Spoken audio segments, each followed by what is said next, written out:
নমস্কার, আমি সোমা। আমার আরও একটি নতুন ব্লগে তোমাদের সকলকে অনেক স্বাগত জানাই। কেমন আছো তোমরা সবাই? আশা করছি খুব ভালো আছো। আজ মঙ্গলবার আর এখন বাজে সকাল 8টা। এখন থেকেই তোমাদের সাথে নিয়ে শুরু করলাম একটি নতুন ব্লগ। আজকের এই ব্লগে শেষ পর্যন্ত আমার সাথে থাকার অনুরোধ রইল। আশা করছি আজকের ব্লগটা তোমাদের ভালো লাগবে। সকাল সকাল সমস্ত বাসি কাজ করে স্নান করে নিলাম। আজ ছাদে গিয়েছিলাম দুটো কাপড় জামা শুকোতে। ঘরে এসে দেখি সোনারা বিছানাটা আবার যাকে তাই করে দিয়েছে গুটিয়ে। তো একটু আবার টান টান করে পেতে নিলাম। সকালে বিছানা চাদরটা পাল্টে বিছানার চাদরটা পাতলাম।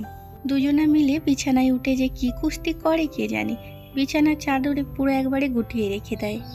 আর এই তো ঠাকুরের কাজটা একটু পরিষ্কার করে নিলাম। নিত্য পুজোটা সেরে নেব। তো ঠাকুরের বাসনগুলো তারপরে ধুয়ে নিয়ে এলাম। আর একটা থালা যেখানে ধুচ্ছিলাম সেখানে ফেলে রেখে চলে এসেছিলাম। তো আমার সোনা আবার সেটাকে ধুয়ে নিয়ে এসে আমাকে দিল।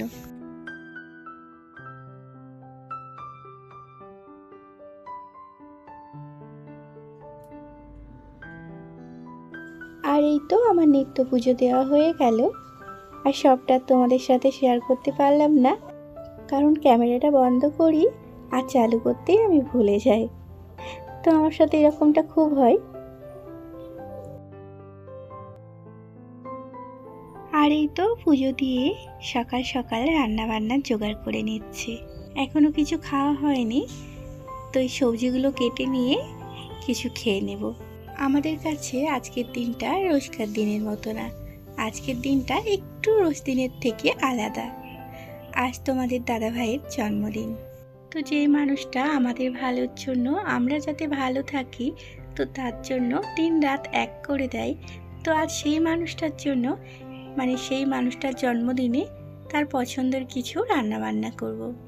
কদিন ধরেই খুব পুঁই শাক খেতে ইচ্ছে করছিল তোমাদের দাদা ভাইয়ের। তো আমাকে প্রায়ই বলছিল, আমাদের একটা পুঁই শাক গাছ আগের বছরের, তো সেখান থেকে 2-4টেই ডগ বেরিয়েছে। তো সেখান থেকে একটা ডগ কেটে নিয়ে এলাম। কবে থেকে বলছে যে ওখান থেকে পুঁই শাকটা কেটে রান্না করো। তো তাই দুটো ছোট ছোট পুঁই শাকের ডগ কাটলাম। আর এদিকে পুঁই শাকটা পাওয়া যায় না, তো তাই বেশি খেতে ইচ্ছে করে, মাছ মাংসর থেকেও যেন বেশি ভালো লাগে।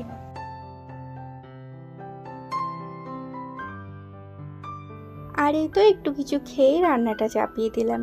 একটা কলা, দুটো ব্রেড নিয়ে খেয়ে নিলাম। দিয়ে যে রান্না বান্নাটা বসিয়ে দিয়েছি। একদিকে ভাত হচ্ছে, একটাই ডাল হচ্ছে, আর অন্যদিকে আলুটা ভেজে নিচ্ছি। আলু ভাজবো, করলা ভাজবো, আর কুমড়ো কেটেছি ভাজবো, বেগুন ভাজবো, আর ফুলকপি ভাজবো।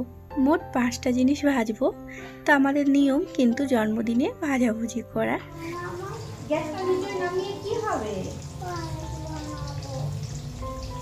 কে পায়েস বানাবে? তুমি পায়েস বানাতে পারো নাকি? তাই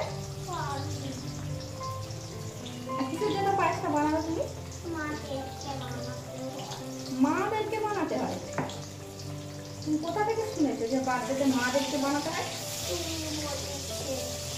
তাই তুমি তো ছোট মা, তুমি তাই বড় মা নাকি? তাই বড় মা হলে মাদেরকে বানাতে হয়। হাতে ছ্যাঁকা লেগে যাবে। এই দেখ আমার দেখ, এই এক জায়গায় কত পুড়ে যায়।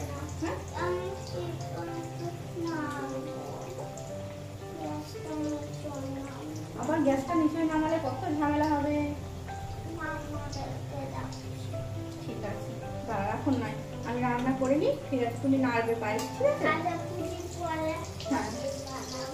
ঠিক আছে, ঠিক আছে। তোমাদেরকে আমার মেয়ের কথা শোনাবো বলে আর সাউন্ডটাকে মিউট করিনি। তো এত পাকা, ও পায়েস বানাবে সে কিছুতেই শুনছে না।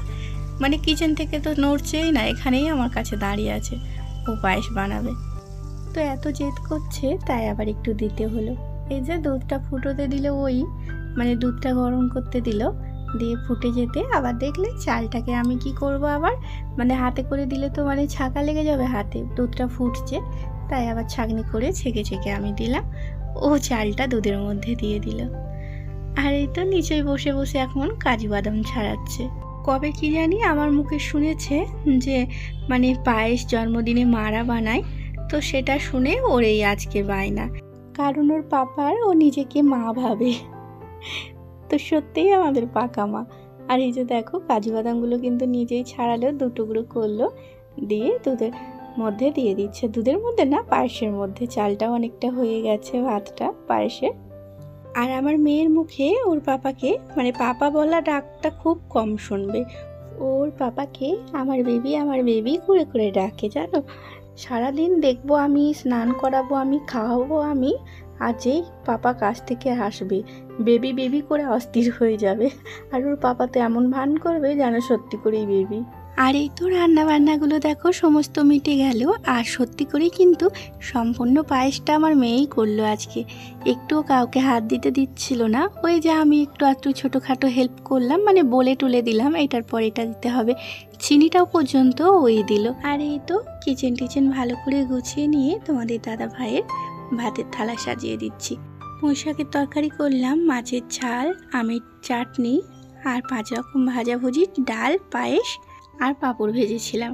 আর যখন খেতে দিয়েছিলাম পাঁপড় ভাজাটা দিতে ভুলে গেছি। তো অর্ধেকটা খাওয়া হয়ে যাওয়ার পর মনে পড়লো, তো তখন দিলাম। এমনিতেই তো চাটনি পাঁপড় খাওয়ার লাস্টেই খাই। আর এই এতগুলো রান্না বান্নার মধ্যে সব থেকে ভালো লেগেছে তোমাদের দাদা ভাইয়ের পায়েসটাই।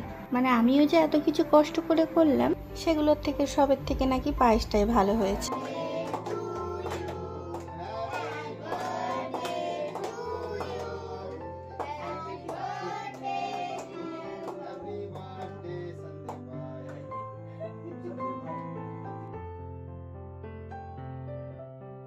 আর এই তো সন্ধেবেলায় একটা ছোটোখাটো কেক এনে কেক কাটিং করছি। তো সবই যখন হলো, এটাই কেন বাদ যাবে, আর জন্মদিন একটু কেক খাওয়া হবে না, তো তা কখনো হয়। তো তাই একটা ছোটোখাটোই কেক নিয়ে এলাম এসে। তো তারপরে এসে কাকা কাকিমাকে ডেকেছি, আর আমার ভাসুর আছে, দাদাও এসেছে, দিদিরা তো সবাই এসে গেছে। তো শুধু 3 জনা বাকি থাকবে কেন, তো তাই রাত্রিরে ওদেরকেও ডেকে নিলাম। দিনের বেলাতেই ডাকতাম, কিন্তু আগের দিন আমার না একটু শরীরটা খারাপ ছিল, তো ভেবেছিলাম পারবো কি না পারবো রান্না বান্না করতে, তো তাই আর ডাকা হয়নি। তো দেখলাম একটু সুস্থ হয়ে গেছি এবেলা, তো তাই এবেলা আবার সবাইকে নিমন্ত্রণ দিলাম।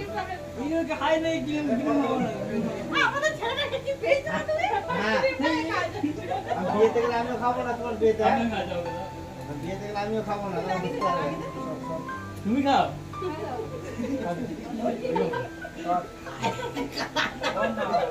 দাদুকে উল্লু বানানো।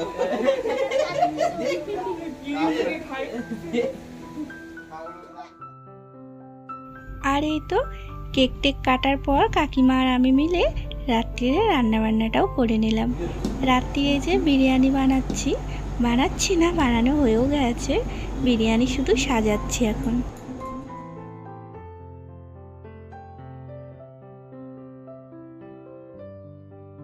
রান্নাবান্না চাপাতে আর করতে 9টা বেজে গিয়েছিল, তাই অনেকটাই রাত হয়ে গেছে।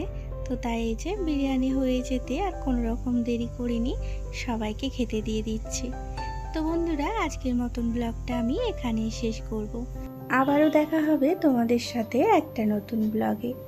আর আমার ব্লগটি যদি কোথাও এতটুকু ভালো লেগে থাকে, আমার চ্যানেলটিকে সাবস্ক্রাইব করে আমার পাশে থাকার অনুরোধ রইল। তো তোমরা ভালো থেকো, সুস্থ থেকো, বাই।